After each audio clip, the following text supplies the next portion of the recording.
Mga ganap sa 10th wedding anniversary renewal bowl ng mag-asawang Dingdong Dantes at Marian Rivera. Napakaganda ni Marian sa kanyang kasuotan habang nagpe-prepare ito.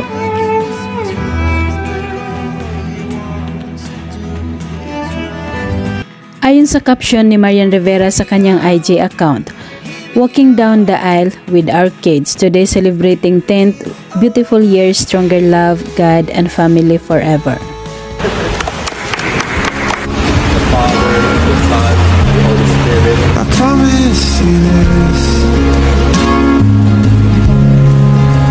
Makikita ang kasiyahan sa kanilang mga mukha kasama ang kanilang mga anak na sina Sia at Sixto sa loob ng simbahan.